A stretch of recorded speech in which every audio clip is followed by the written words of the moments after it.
Hello viewers, সকলকে জানাই মকর সংক্রান্তির অনেক অনেক শুভেচ্ছা। আজকের ভিডিওতে শেয়ার করছি এমন একটি রেসিপি যেটা খুবই ইন্টারেস্টিং আবার খুবই সহজ। প্রথমবার আমার চ্যানেলে একটি পিঠের রেসিপি শেয়ার করছি আপনাদের সাথে, তাই ভুল ত্রুটি মার্জনা করবেন। আর কোনো রকম ভুল হলে কমেন্ট করে অবশ্যই জানাবেন এইটার মধ্যে কি চেঞ্জ করলে আরও বেশি ইউনিক হতো।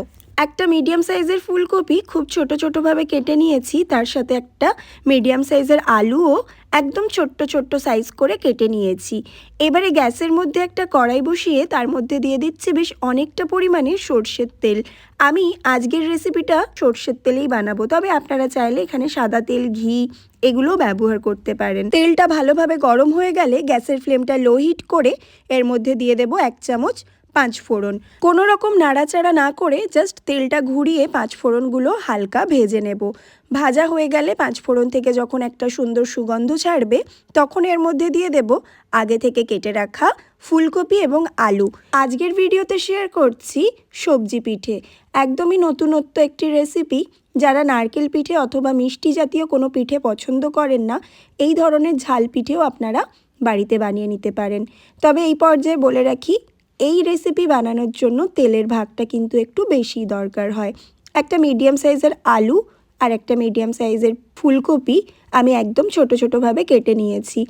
এইভাবে ছোট ছোট করে ফুলকপি আলু কাটার ফলে যখন আমরা পিঠের মধ্যে পুরটা ভরবো তখন কিন্তু কোনো রকমভাবে পিঠে ফেটে যাওয়ার চান্স থাকবে না। সবজিটা তাড়াতাড়ি ভাজা হয়ে যাওয়ার জন্য দিয়ে দিচ্ছি স্বাদ অনুসারে লবণ এবং তার সাথে এখানে দিয়ে দিচ্ছি 1 টেবিল চামচ হলুদ আর কয়েকটা কাঁচা লঙ্কা।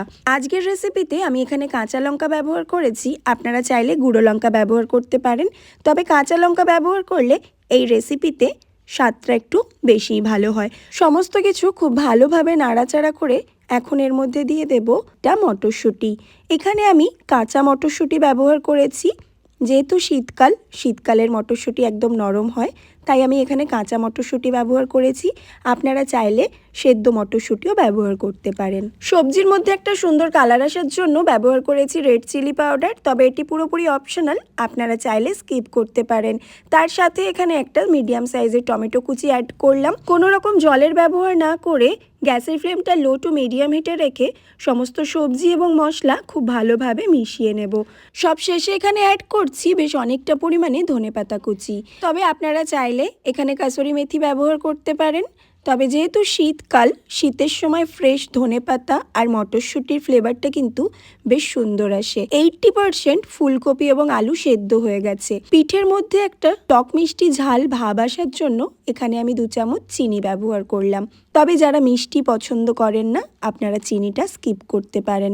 ব্যাস সমস্ত কিছু ভালোভাবে মিশিয়ে নাড়াচাড়া করে গ্যাসের ফ্লেমটা অফ করে দিলেই তৈরি আমাদের ঝাল পিঠের পুর। এই পুরটা আপনারা চাইলে ভাত, মুড়ি, রুটি এমনিই খেতে পারেন। দেখুন আলুটা কত সুন্দর সেদ্ধ হয়ে গেছে। এখন এটা ঠান্ডা হওয়ার জন্য 10 মিনিট ঢেকে রাখবো। অন্যদিকে পুর পিঠের বেস বানানোর জন্য আমি এখানে ভালোভাবে জলটা ফুটিয়ে এখন চালের মধ্যে অল্প অল্প করে দিয়ে বেশ সুন্দর একটা ডো তৈরি করে নিচ্ছি। যেভাবে আমরা গরম জলে ময়দা মাখি সেভাবেই গরম জলে চালগুঁড়িটা খুব ভালোভাবে মেখে নিয়ে এখন হাতের সাহায্যে এইভাবে এক একটা ছোট্ট ছোট্ট লেচি করে সেটাকে পুরের আকার দিতে হবে। এই পর্যায়ে আমাকে হেল্প করেছে মা আর বোন। অল্প অল্প জল অ্যাড করে খুব নরমভাবে এই ডোটাকে বানাতে হবে। আমি এখানে পুরো ডোটা দিয়ে সমস্ত বেসগুলো আগে তৈরি করে নিয়েছি। যদিও বা আমি খুব ভালো একজন পিঠে বানানোর কোনো এক্সপার্ট নই, তবে যেটুকুনি বানাতে পেরেছি সেটুকুনি আপনাদের সাথে শেয়ার করেছি। এখন এক এক করে সমস্ত বেসগুলোর মধ্যে এই এতটা পরিমাণ করে, অর্থাৎ 1 চামচ করে পুর ভরে দেব। পুর ভরার সাথে সাথেই সমস্ত বেসগুলোকে ঠিক এইভাবে লক করে দেব। সমস্ত পিঠেগুলো মোড়া হয়ে গেছে। আর ভিডিওটা লং না করার জন্য আমি এখানে পজ করে সমস্ত পিঠেগুলো মুড়ে নিয়েছি। যেহেতু সবজি পিঠে, তাই এখানে কয়েকটা পিঠে দেখতে কিন্তু একটু হলুদ হলুদ লাগছে। গ্রামের বাড়িতে মা কাকিমারা যেভাবে পিঠে বানায়, আজকের পিঠেটাও আমি সেইভাবেই বানাচ্ছি। তবে গ্রামের বাড়িতে মা কাকিমারা উনানের মধ্যে পিঠে বানায়, আমার কাছে তো উনান নেই, তাই আমি গ্যাসেই বানাবো। একটা মিডিয়াম সাইজের গামলি, ফুটো গামলি নিয়েছি, যার মধ্যে সামান্য কিছুটা সাদা তেল ব্রাশ করে দিলাম।